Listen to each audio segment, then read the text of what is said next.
উদ্যোগে আয়োজিত বিশ্ব বেহায়া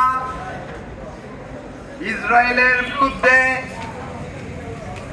যে মানবতা বিরোধী অপরাধ করছে তার প্রতিবাদ হিসাবে আজকের এই মানববন্ধন এবং প্রতিবাদ সভা।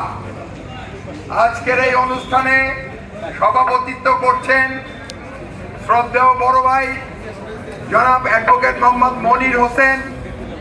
আজকের এই মানববন্ধনে উপস্থিত রয়েছেন বাংলাদেশ আইন সমিতির সিনিয়র সদস্যবৃন্দ সহ সমস্ত নেতৃবৃন্দ। আসসালামু আলাইকুম। বন্ধুগণ, আজকে সারা বিশ্বের মানবতা আজকে ভুলণ্ঠিত।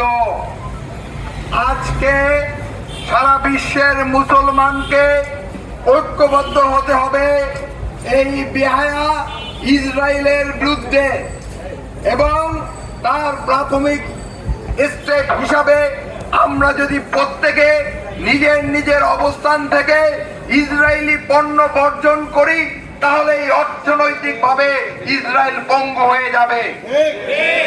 এক্ষেত্রে প্রত্যেককে নিজের বিবেক দিয়ে নিজের বুদ্ধি দিয়ে এই বিষয়টা অনুধাবন করতে হবে।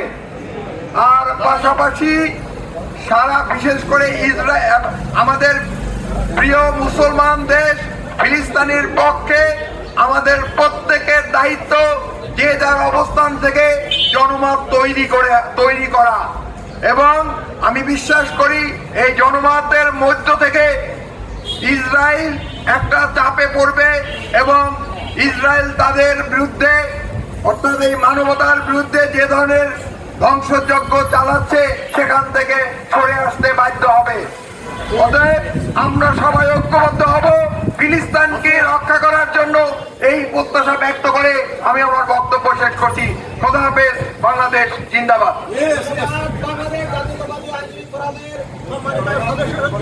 জনাব গাজী তৌহিদুল ইসলামকে আমাদের মাঝে আমরা এই প্রোগ্রাম শেষ করে শুরু করব।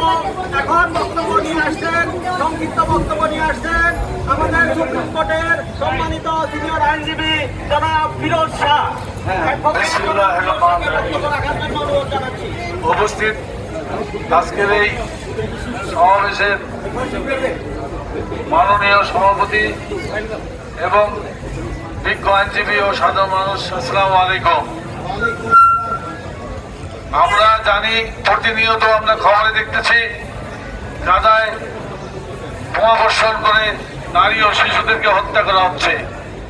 শুধু এটাই নয়, তার সঙ্গে তারা যেন কোনো খাদ্য সামগ্রী না পায় সেটাও বন্ধ করে দেওয়া হয়েছে।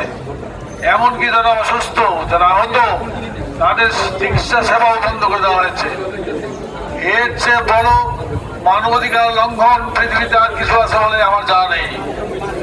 আমি শুধু আজকের এই সতী সমাবেশে বলবো, ভাই সব প্রতিহত করতে হবে জায়নবাদী সরকারকে, শুধু তাই নয়, আর তার আগে যে করণীয় তা হলো এই জায়নবাদী সরকারের দালালিটা বন্ধ করতে হবে। যে সমস্ত মুসলমান ভাইয়েরা এখনো জায়নবাদীদের সঙ্গে দলে দলে দালালি শুরু করছেন বা আছেন, তাদেরকে অনুরোধ জানাবো অন্ততপক্ষে নিজের এবং সবার চিন্তা করে এই জায়নবাদী সরকারের সঙ্গে দালালি বন্ধ করুন, ফিলিস্তিনিদের রক্ষা করুন। এই আশাবাদ ব্যক্ত করে দালালিকে প্রতিহত করে আমরা ফিলিস্তিনিদের সমবেদনা জানাচ্ছি এবং যতদূর সম্ভব আমরা তাদের বিজয় অবশ্যম্ভাবী বলে আশা রাখছি। এই আশাবাদ ব্যক্ত করে শেষ করছি। আসসালামু আলাইকুম।